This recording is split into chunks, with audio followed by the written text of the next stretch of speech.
Home Beats.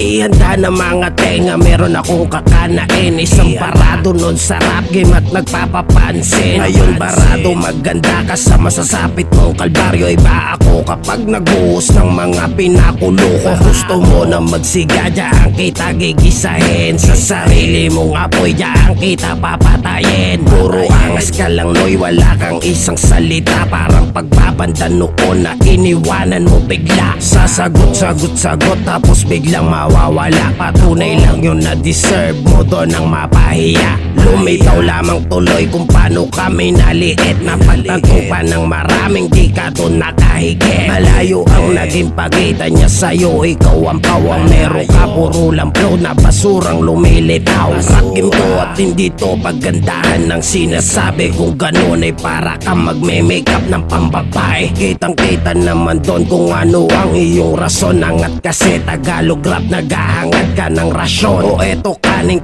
ito, lamunin mo ang mga to. Gutom pa ba? Marami niyan at ibabara ko sa'yo. Kailan mo pa ba napatay si Kuya Joti sa laro? Kaya pala nung one-on-one kayo bigla ka nagtago. Hindi ka noon nakalabas at ilang buwan ka na nahimik. Wala ka noon na ibalik kasi parado ka sa lyrics. Totoo yan tangina mo, hindi mo yan matatanggi. Napakinggan ko yun, nagmukha ka tong pinapae. At sa sobrang takot mo ay nagtawag ka nun ng yaya. Paano ba naman kasi hindi mo siya kinaya? At ngayon ka bumalik, nagkabayag na ba ulit? Panigurado ng ikaw ay mapabarado ulit. Hirap ka pa sa pagrarap kaya parang nagtutula. Ganyan talaga kapag ka sa banda ka nagsimula. Yung kampiyon nga dun sa flip at nagamonay na baon. Ikaw pa kayang walang bilang na noon hanggang ngayon.